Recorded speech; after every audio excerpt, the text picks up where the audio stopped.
لکه څنګه چې تاسو ته معلومه ده چې د پروفیسر شهید ابراهیم ارمان لوڼي شپږم تلین دی. موږ په سپلا کلا کې د شهید د پروفیسر ابراهیم ارمان کور ته راغلي یو. راځو نن د هغې سپېڅلې او اغلې خور وړانګې لوڼۍ سره مرکه کوو.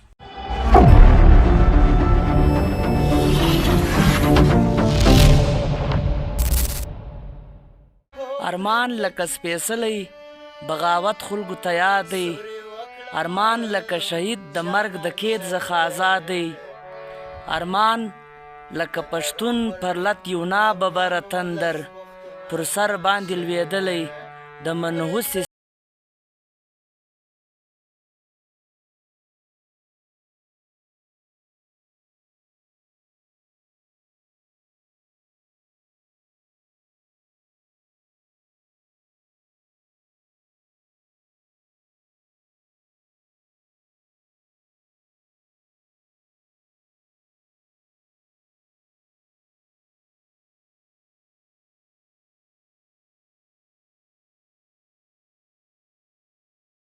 مخه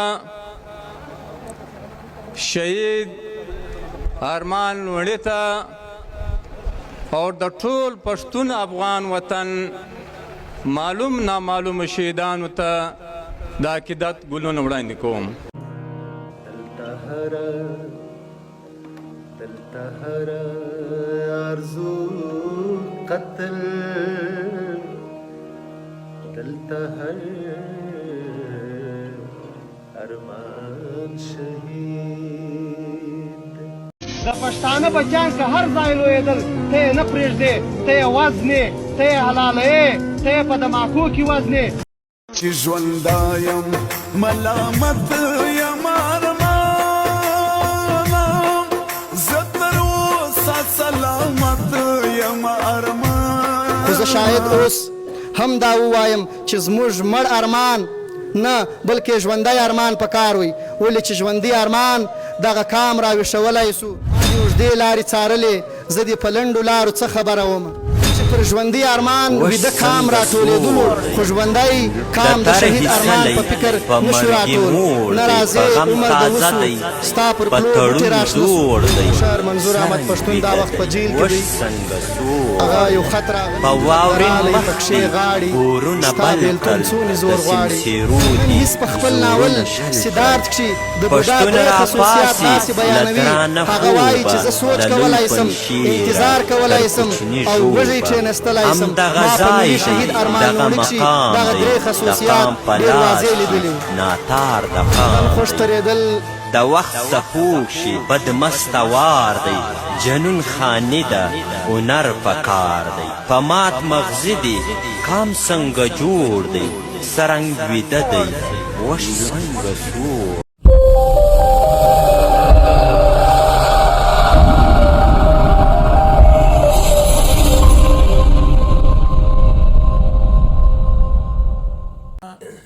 ارمان لکه شهید د مرګ د قید څخه آزاد دی، ارمان لکه سپېڅلی بغاوت خلکو ته یاد دی، ارمان لکه پښتو ټپه د ټول ولس میراث دی، د ټول ولس شریک دی او د ټول ولس ایجاد دی، ارمان لکه پښتون پر لت یو ناببره تندر پر سر باندې لوېدلی د منحوس اسلام آباد دی، ارمان د سرشندنې روایت دی ام دوام دی، ارمان د ابراهیم د معنوي وینې اولاد دی. لکه څنګه چې تاسو ته معلومه ده چې ارمان شهید شپږم تلین دی. د ارمان په حواله باندې مستند معلومات راټولول، زموږ د اتلانو په حواله باندې معلومات راټولول. په دې هکله باندې موږ نن د اغلې خور تکړه خور د خپل قامي سیاست، قامي شعور او د قامي موخو دپاره د ارمان په غیر موجودګۍ کې شپه ورځ لګیا یي او د دې دغه د غلام قوم او دغه د غلام وطن کې په دې نرواکه ټولنه کې د دې ټولو مشکلاتو مقابله کوي او هم دغه ارمان پر قدم روانه ده. نو په دغه هکله باندې ارمان د ارمان سپېڅلې اغلې خور وړانګې لوڼۍ سره انټرویو کوو او په دې هکله باندې وړانګه لوڼۍ له موږ سره نن په دې پروګرام کې مېلمه ده. نو وړانګې تاسو ته ښه راغلاست وایو. خیر اوسې، مننه رفیق، خدای مو راوړه قدرمن سي. 2019 کې لوڼي شهید کړل سو. نن موږ د پروفیسر ابراهیم ارمان لوڼي کور ته راغلي یو. دغې اغلې خور وړانګې لوڼۍ سره د ارمان په ژوند او د ارمان د ادبي او سیاسي هلو باندې خبره کوو. نو په دې هکله باندې موږ د وړانګې لوڼۍ څخه لومړی سوال دا کوو چې دا د ارمان لوڼي ابتدایي ژوند او د ارمان لوڼي سکول او خاپوړي چېرته کړي دي، په دې هکله باندې وړانګو لوڼۍ که په تفصیل مجلس رفیع ستړی مشي، مننه چې ته رالې. د ارمان زیږون چې کوم دی دا په سنځاوۍ ګوړه هسپتال کې سوی دی. په پیدایشي سم تاریخ خو یې نه دی معلوم، خو په اسنادو کې لیکل سوی دی د تاریخ 1 جنوري 1980 کې دا پیدا سوی ده په سنځاوۍ ګوړه هسپتال کلي کې ماله کې. له هغه هلته د کال روغ نیم کال تیر کړی ده، بیا له هغه ځایه راکډه سوي دي ادي دوی د پاسري کلي ته. هلته یو کو په هغه کې اړولي وه. دلته ارمان د 2-3 کاله چې دای کږې تر هغو پورې دوی هلته دي، بلکې داسې ډېر ټیم بې سوي. ارمان د دوی چې چیرې کور وی د هغه له څنګه پرایمري سکول وی، ارمان به هغه سکول ته هم تللی 2 سوی وی. بیا چې ارمان کله د 2م جماعت ته ځي نو هغه ټیم کې تاتی دوی کډه سوي دي لوڼې ته. ارمان په 3م کې چې دی دا دلته په بازار کې د یو دومړ دی د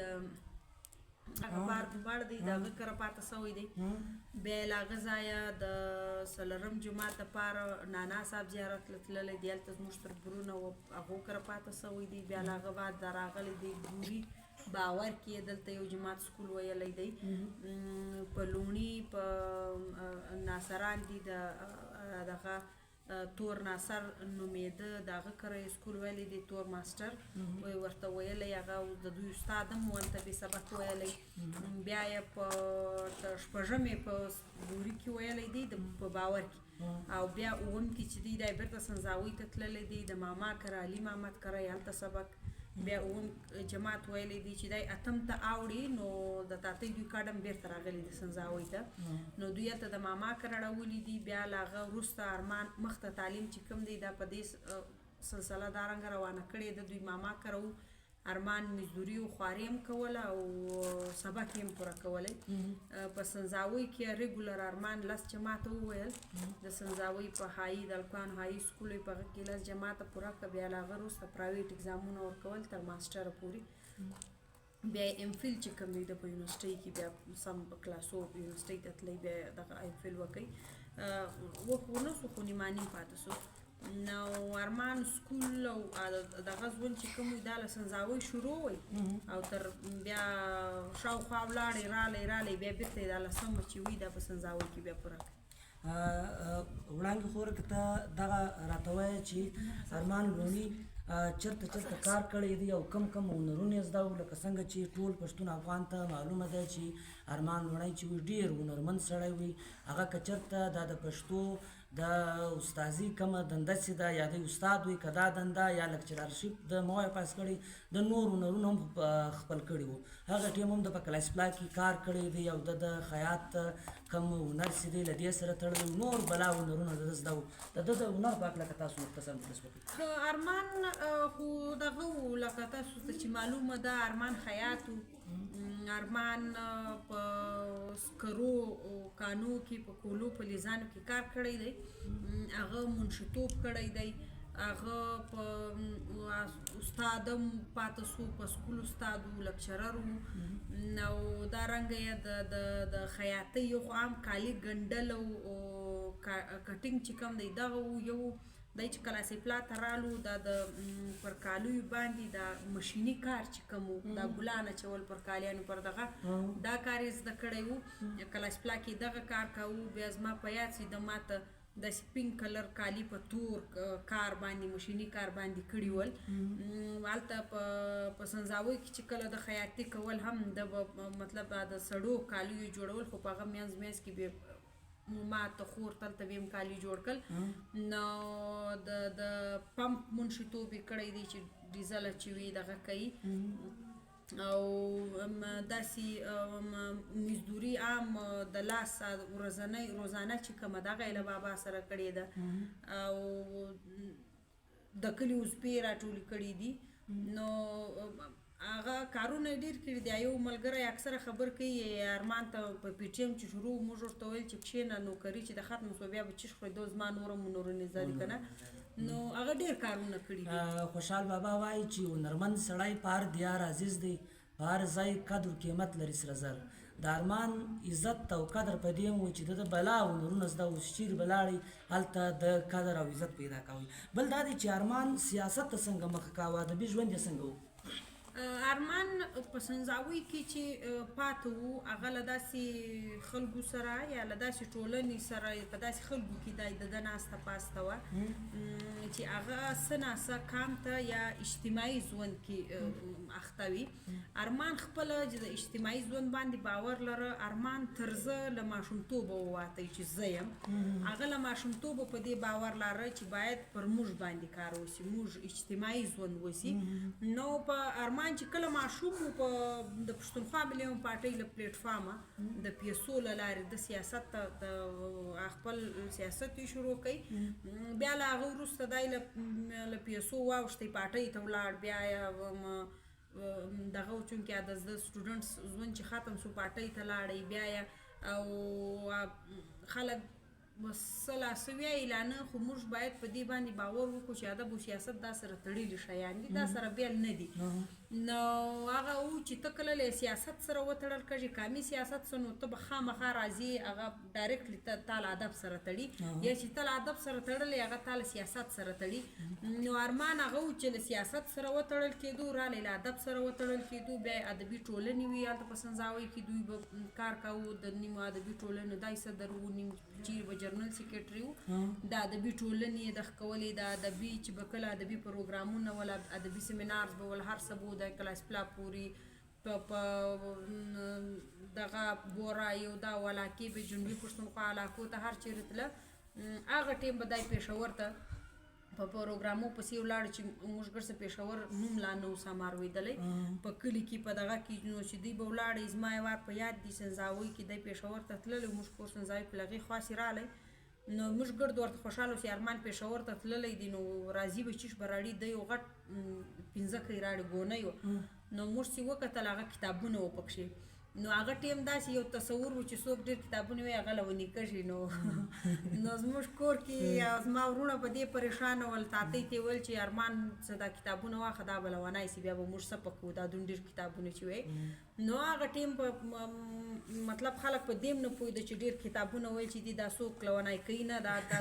دته وزر ورکوي خو هغه ټیم چې وی ارمان کتابونه ویل زموږ کور له کتابو له رسالو دا لیکوال رساله ټیم راتله زموږ کور سنځاوۍ ته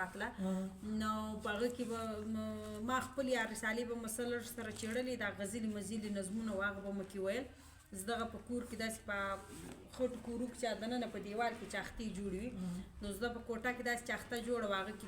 به موږ د رسالې او کتابونه یې شول نو دای چې په سنځاوۍ کې هم د کتابونه ویل د کار او د اکټ د عمل ټول داسې و چې هغه به مخامخ ناست انسان به په دې مجبوره په سوچ به مجبوره کاوه چې د دا کار ولي وکړه مطلب ټولنه په یوې خوا روانه وه د ټولنې د دا بلې خوا الټه کار کاوه او هغه به ګټمن کار و مطلب د په کور کې د برابرۍ کیسه دا د نر او د ښځې توفیر ختمول د به داسې اکشنز کول لکه یو د کور ستا مشر ورور چې کوم وي په پښتانه کې خو مشر ورور ډېر لویه رتبه لري که نه نو هغه چې د راسې ته به بالښت ور پرېږدي ته به سم ځای ورکوي نو ده به اکثره کوشش کوو چې موږ به پر ښه ځای ناست دی به رالی اګر سره پښتانه کې دا وي چې مشر څوک رانوځي ګډی سره پر شا سي ځای خالي کړي نو ده به رالی موږ به ټینګ ونیولو چې ته کښېنه زه دې خوا ته کښېنم نو هغه ووایه کامي سیاست یا ادب چې ته کله د کام دپاره مخه وراواړوې نو بیا چې څوک واقعي د کام په معنا یو شی بدلول غواړي نو هغه یې له ځانه شروع کوي او ډېر واړه واړه سټیپس اخلي موږ اکثره کورنۍ نغرا چې کوم دی دا موږ هېر کړی او چونکې ته چې په نغري باندې کار نه وکړې ستا نغرۍ له تا اثر نه واخلي د باندې څوک اثر نسي اخیستی نو د ارمان هغه کار وکړي چې ده له نغري شروع کوي ده به له کوره کار شروع کوي اکثره به خلکو بد رد نومونه ورکول چې ارمان داسې ارمان داسې ارمان داسې خو د هیچا پروا نه کول د اکشنز کول پرمخ تللی د عمل په عملي کار یې کوئ پرمخ تللی نو که څنګه چې تا پر دې خبره وکړه قسم وړاندې خور دغه مکمل بیان کې که موږ دا وایو چې ارمان لوڼي د یو ورور په صفت د وړاندې لوڼي سره د یو پلار په صفت د ایلي او استا او د مینې سره او د زوی په حیثیت د تاتی او د اسماعیل اکا سره د ورونو د یدر سره څنګه سلوک او په ژوند کې دی څنګه د کور ایډیل پاتې شو پر دا که تاسو مختصر خبره وکړئ. داسې ده ارمان د یو ورور په صفت مطلب له هرې خوا زه ما په پښتانه کې دا رنګه ورور نه دی لیدلی چې دا رنګه د په مطلب ستا و هر خبرې ته د دی دا رنګه غوږ نیسي لکه ته چې بیخي نایاب الفاظ له خولې راباسي. زه وړه وله موږ پخوا چې زه وړه وم زه پته نه لا ډول یم پر ارمان ګران وم یو څه خو چې بس ارمان به راغی ما باسي زړل نو بس بیا یو ورځ زه کور ناسته ولم ما زړل دی راغلی ما ته ته ولې زاړې ته خبرې ستا اوښکې ملغلرې دي دا ملغلرې څوک داسې نه تووي نو عام دغه به کلیوال ژوند و په ماشوم کې چا دومره چورت هم نه وایي کې وزړل کې چا واټه نه وکړي چیش نه وله بس عام ژوند وي شپه به سوه ورځ به سوه نو د موږ دا رنګه نازولو چې بیخي به موږ په خپل په ځان باندې دغه اوسو چې مطلب څنګه یو په پښتانه وطن کې چې ګرد ایون د کلي خلک زموږ خپلوان به راله هغه به دغه و چې ستوی کورنۍ څنګه سره ګرانه ده څنګه خوند کوي دی به یو ورځ موږ په چمن کې ناست وو اښم و کاسن چې به له لارۍ راله بیا به نو دوی دوو په منځ کې غېږ ایستلې ارمان به ورته ناست وي په خندل به نو زموږ ترور زوی یو راننوتی مازدیګر و نو راله یایي وشلای کان ته څنګه سره ګران یار څنګه کور مو دی څوک په ننداره باندې ستاسو کور ته د راځي نو هغه ارمان داسې څوک و چې دا بونډ یې ساتلی و د وروڼو په منځ کې مینه یې پیدا کړې وه د خویندو په منځ کې موږ په مطلب په خپلوانو کې موږ شپږ خویندې وو موږ مطلب د هر چا به ویل دوی خویندې ډېرې سره ګران دي موږ تاتی دوی اووه خویندې دي هغه ډېرې سره ګرانې وي دوی اکثره د دغو اووه خویندو مثال خلک ډېر کوي چې دوی ډېر سره ګران دي بیا موږ چې یو موږ به اکثره ویل چې موږ تاتی دوی ته سوي یو هغه هم سره ګرانې دي موږ سره ګران یو نو موږ هغه مینه چې کومه ده هغه ستا په کور کې چې څوک مشر وي له هغه چې څرنګه کردار وي له هغه انسانان که هغه خوږ وي په تا کې خوږوالی راځي که هغه انسان تریخ وي ته به هغه رنګه تریخ پاته کاږي نو ارمان داسې خوږ انسان و بیا د ارمان اثر په دې و چې بابا او تاتی چې کوم و تاتی خو ګر سره داسې د خبرو څوک ده نه بیا پښتانه ښځه د پښتني ښځې کله په کور کې یا دومره کار لري یا دغه کوي که چې واک اختیار پیدا کړي دا بیا هغه توان نه لري چې یو خبره وکړي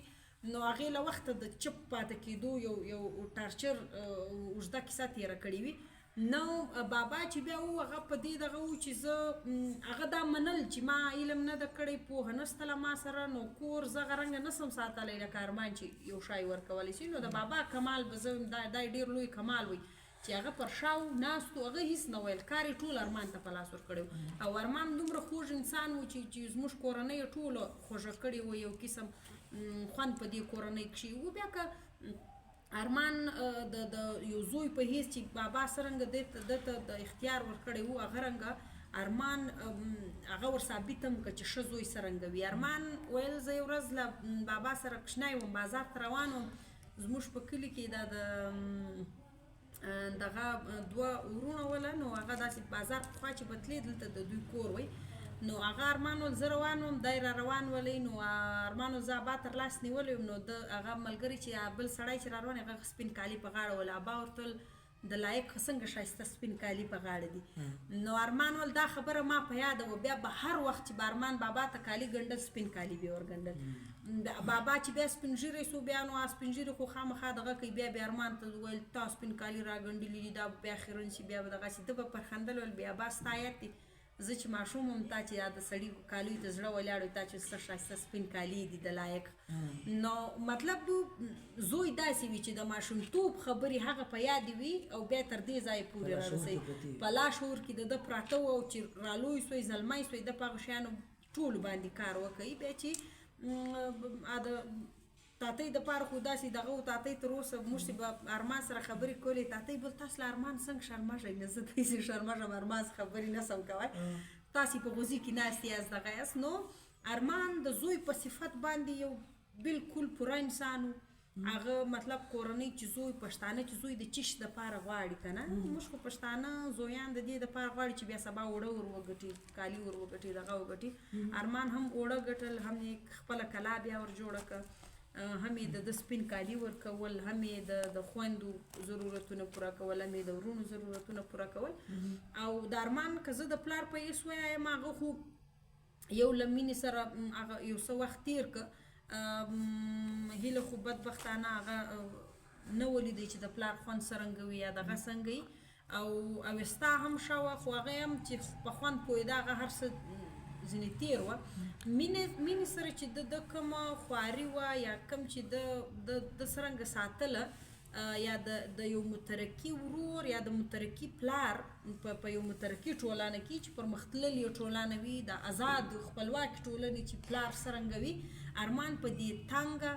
راتړلې ټولنه کې هغه رنګه یو مضبوطه یو پراخ پلار یو پراخ ورور و چې د بیخي مطلب د به دا رنګه خبرې کولې موږ به داسې ورته حیران سولو چې مطلب په دا رنګه سخته ټولنه کې یو څوک څنګه دا رنګه خبره کولی سي نو مینې سره چې د کم ناستې ولیاړې کم دغه وکړل هغه که دی وو نو مینه دوی به یو د ټولنې ته یو ډېر ناولده دغه ورکول سوي چې دا ټولنې ته راوتلې واویستا و مینه هیله نو دوی به ټولنې ته یو ډېر بدل شکل ورکړی و یو ډېر لوی بدلونونه بې راوړي خو له بده مرغه هغه دوی نسو پاته موږ سره چې څومره پاتېده انسان په ماشومتوب کې یو رنګه ټریټ کږي که نه او چې ته لویږې ته یو شی زده کوې لکه ته له 15 له 16 کالو ته چې ورسېږي بیا ستا حافظه چې کومه دغه بل رنګه سوچ کوي که نه موږ لا هغه ځای ته نه ورسېدلي چې ارمان مطلب زه 18-19 کلنه وم چې د ارمان پیښه وسوه نو دا دغه چې کوم دی دا مطلب هغه ټیم چې ستا د حافظې ته یو داسې ناولده شیان زده کوې هغه له یو داسې انسان هغه له منځ لاړ خو بیا هم له موږ سره چې دا پاته شیان دي په هغه کوشش کوو څه ناڅه ځان جوړ کړو هغه رنګه چیرې جوړېدی سو که دی وو چې څرنګه انسانان جوړولی سو خو ارمان په هر صورت یو ډېر بیخي کامله انسان و چې ته خفه کېږمه ارمانه چې هر څه تا لړي زما په لاس زما بنګړي د ژوند خبره کوي د ارمان شاعري موخه څه وه که تاسو په دې د په دغه کې په شاعري کې قامي سرک مترقي سیاست یا د ځپلو د خوارانو د شنه اسمان زامنو خبره ډېره واضح وه که تاسو دغه د ارمان د شاعري د موخه په حواله باندې خبره وکړئ د ارمان په شاعري زه اوس لګیا یم راټولوم یې ما ته ګوډه په غزل کې 15 شعره دي په 15 جلا جلا کاغذان یې لیکلي دي او به دومره خوار د پېښور والا په شان خوار پړکو کاغذان یې لیکلي چې اوس الفاظونه نه سو سره راټولوی چې اوس څه شي لیکلي دي خو بیا هم د ارمان چې کومه شاعري ده د هغې ټول یو اکثره سرک چې کوم دی هغه د قامي سیاست یا د قامي مفاداتو په دغه دی ارمان که خبره کړې ده نو د ماشوم پر تعلیم یې کړې ده د خور پر تعلیم یې کړې ده د ټولنې پر دې کلکو او بې ځایه کلکو رواجونو باندې یې کړې ده ارمان پر د وطن هغه اتلان ستایلي دي لکه خان شهید باچا خان د هغو په هکله د هغو په دغه باندې ترانې غوندې شیان دي نظمونه لیکل سوي دي ارمان په غزل کې چیرې جانان او مینه یاد کړې ده چې ته راځې په اخري کې به د بیرته هغه جانان او شیان دا ټول وطن ته ویلي نو د ارمان مینه چې کومه وه دا وطن وی د ارمان دغه چې کومه وه د ارمان خوشحالي چې کومه وه دا د وطن خپلواکي وه د ارمان د ذهني سکون چې کوم و هغه په ټولنه کې اجتماعي کار کول وی د ارمان چې کله استاد و نو ارمان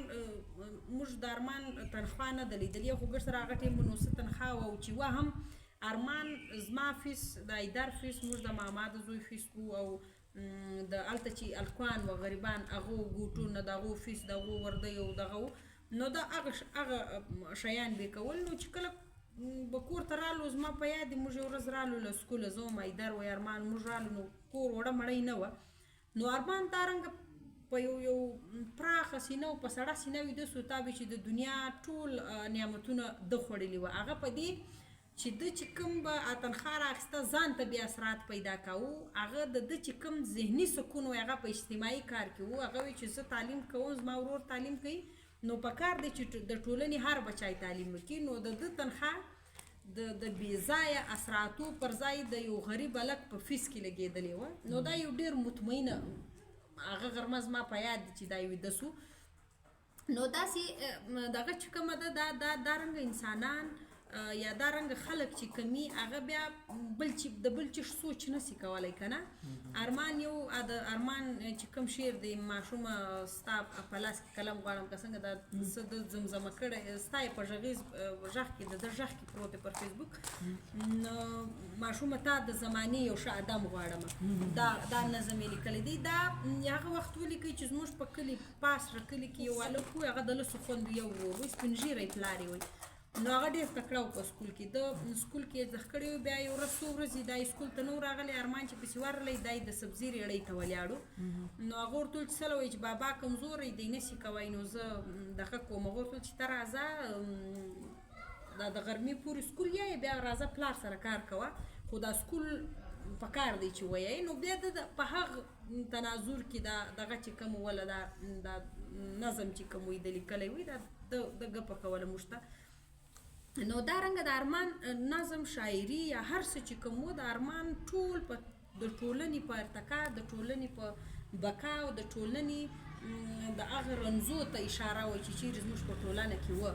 نو ارمان داسې بل ډېر نه یې اننګي ستایلي دي نه یې لیچ ستایلي دي نه یې دغه کړي دي هغه ټول عمر بس هم په دغه کامي غمیزه کې تېر لکه څنګه چې تاسو ته معلومه ده چې په کوټه کې ډېرو ملګرو ته معلوم نه دی چې ارمان په دې ستړې ورځ کې او په دې ډېره کوچنۍ تنخوا باندې په کوټه کې د ځوانانو سره مثال کې لکه تاسو ته چې معلومه ده چې کوم سړی سیاسي کارکون وي یا په دې استعماري سامراجي ریاست کې د کام سیاست کې هغه له ډېرو بدمرغۍ او پریشانیو سره مخامخ وي دغسې ارمان پر دې ټولو ملګرو نظر و که هغه شاعران و که هغه طالب علمان و که هغه دغه و یعنې داسې یو ځوان نشته چې هغه ته د پیس نه یې ورکړی یا د کتاب نه یې ورکړی یا د حال احوال نه یې پوره کړی نو دا د ارمان ښه وې بل سوال دا دی وړاندې که ته دا راته وایې چې د ارمان په حواله باندې بله ډېر زیات شاعري سوې ده او ډېر زیات نثر پروز لیکل سوی دی پر ارمان باندې چې خلکو دا کم پښتون افغان کې که ډایسپورا دي که پر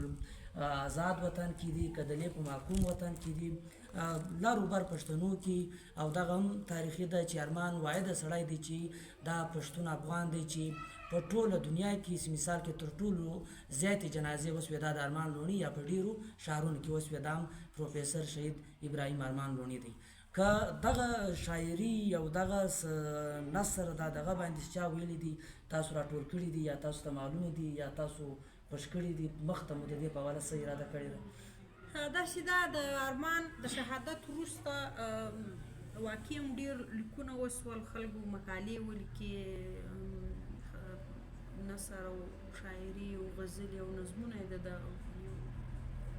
ده په یاد یا د ده په غم کې ولیکل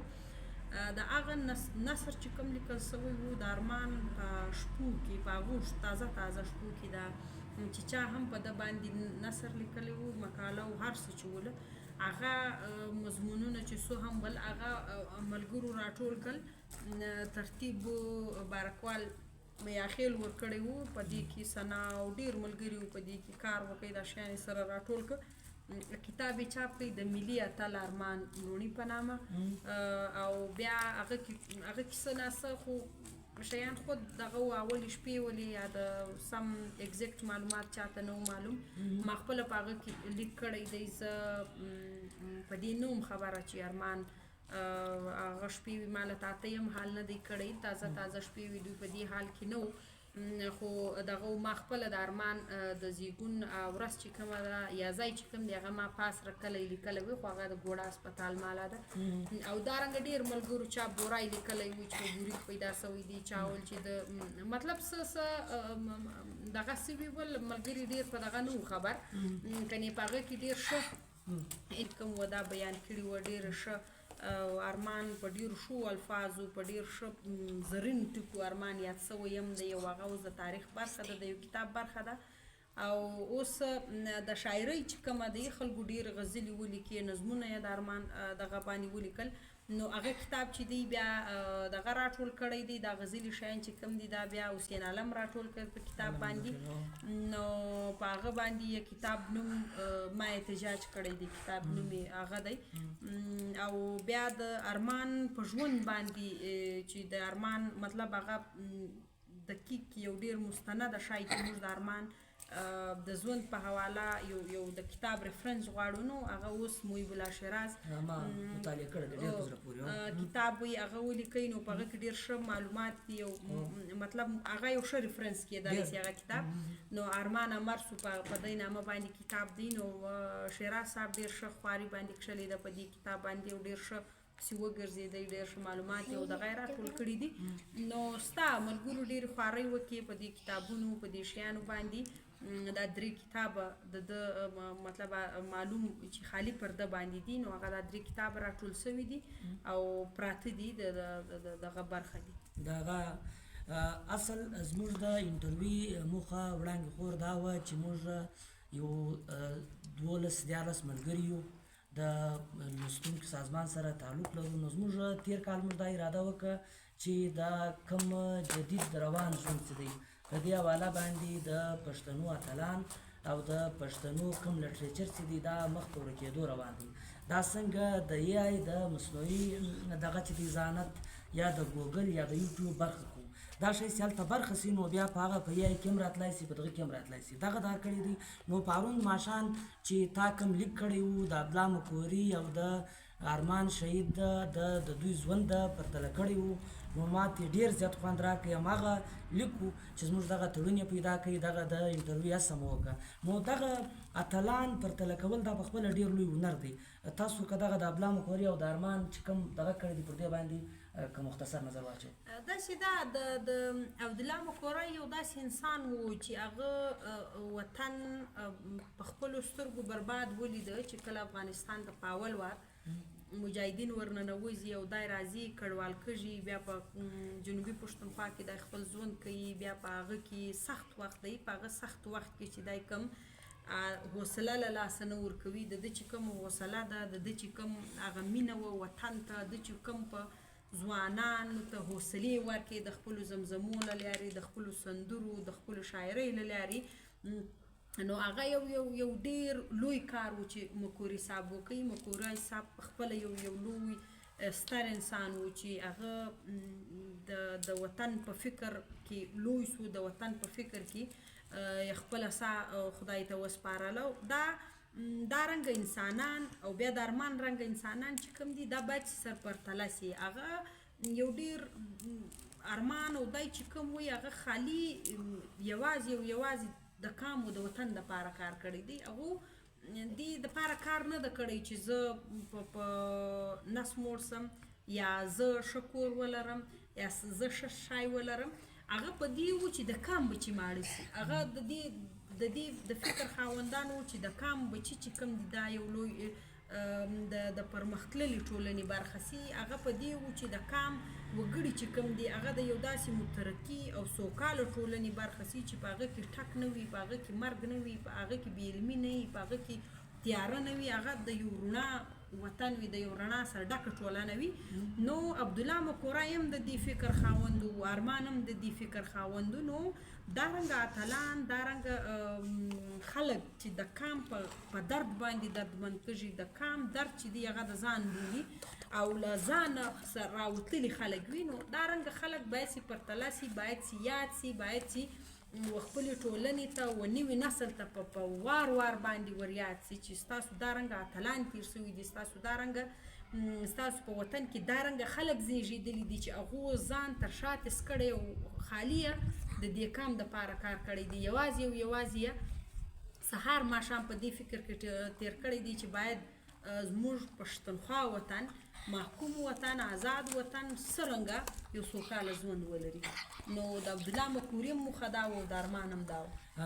لکه څنګه چې په ډېرو مقالو کې په شاعرۍ کې او په دغه کې دا خبره موږ ډېره زیاته اورېدل کېده چې ارمان چې و هغه په وړانګه ارمان و او ارمان چې و وړانګه چې ده هغه په ارمان وړانګه وه ټوله دنیا کې چې د ارمان ساندې ویل کېږي، د ارمان غزلې ویل کېږي، د ارمان سندرې ویل کېږي، نو دا یو له بل سره تړلي شیان دي، یو له بل سره تړون دغه کوي لري. نو د ارمان بغیره په دې نرواکه ټولنه کې او په دې غلام وطن کې او په داسې معاشي او نور هغه فکري تنګدستي چې ده، په داسو کې د ارمان بغیره ژوند څنګه تاسو ته روي، مشکلات پریشانیانې دا څنګه دغه داسې ده د ارمان غوندې انسان سره چې یو چا وخت تېر کړی چې هغه د دې هر شي څه لوړ کار کاوه او بیا هغه یو څوک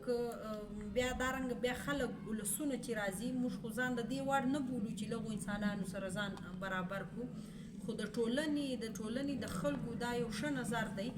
چې موږ ته دومره لوړ مقام راکوي چې د ارمان سره مو برابروي. بیا دارنګه خلک او بیا چې د ارمان سره مو په ګډ یاتوي نو بیا په هغه کې چې ته بدل کار نه وکړې، که تنګدسته ټولنه ده که تړلې ټولنه ده، دا خو اول چې ارمان وم ټولنه دارنګه سره تړلې ټولنه وه، نو په هغه کې چې ما له ارمان سره وخت تېر کړی دی او زه بیا هم په دې ټولنه کې وخت نه کم تېر نو د ارمان اثر به ختمي که نه. نو د ارمان سره که چا یو سیکنډ تېر کړی دی هم هغه به د بدلون دپاره ډېر کار کوي. نو ارمان سره د ورور په صفت چې کوم ژوند تېر کړی دی تاته دوم چې کومې خبرې کوي ارمان چې زه څرنګه له غوزۍ اخیستې یم نو هغه ما ته داسې د پلار غوندې مینه راکړې ده. زه د ده په غوزي کې رالویه سوې یم، ما ته قدمونه ده راښیلي دي. نو له هغه وخته بیا تر 2019 پورې چې ما دا کوم روژه په روژه پاته سو نو هغه باید هم دا کار ما ته را پرېښی و چې زه که هر څومره سخته ټولنه ده یا حالات هر څومره سخت دي د کام او د وطن خبره باید روانه پاتې شي او د ټولنې د پرمختګ کار چې کوم دی دا باید روان پاتې شي او باید بدل قدمونه د ټولنې د ښه بدلون لپاره تر نور جهان بدل قدمونه واخیستل کېږي چې کام په یوې خلک اکثره په یوې خوا روان دي او ته لاره ځینې بدله کړې او ته پوهېږې چې دا لاره سمه ده نو هغه قدمونه به خامخا خو دا د ارمان فکر دی، دا د ارمان توان دی. که سم ارمان زموږ په منځ کې نشته خو د ارمان هغه فکر چې کوم دی هغه انسانانو ته چې څوک ارمان مني د ارمان افکار مني هغو ته نور توان ورکول کېږي چې هغه په ټولنه کې کار وکړي، هغه د ټولنې منځ ته ولاړ شي، هغه په خلکو کې خبرې وکړي، هغه د نرواکې ټولنې کې د ځان ځای پیدا کړي چې بیا هغو ته خبره وکړي او هغه خلک دې ته وهڅوي چې ستا خبره واوري. ارمان هم یو کلیوال انسان و، هغه له بله ځای نه و راغلی، هغه په کلیوال انسان و، په کلیواله ژبه یې خلکو ته خبرې کولې. نو موږ څه ناڅه د ارمان هنر زده کړی دی، هم کلي ته ځو هم کلیوالو خلکو ته ځو او هم په کلیواله ژبه باندې کوشش کوو چې خبرې وکړو چې خلکو سر په خلاصي. نو د ارمان فکر خو ډېر لوی و، موږ دا واړه واړه ګامونه اخلو چې تر څو د ده تر یو ځای پورې ورسو. ارمان لکه د لمر لومړنۍ وړانګه په وطن کې د روڼ سباوون زیری دی، د نوې ژوند ایجاد دی. ډېره زیاته مننه چې وخت مو راکړئ او دا بوخت ټیم کې تاسو خپل ټیم راوایستی. خیر اوسې مننه، خدای مو هر کله راوړي.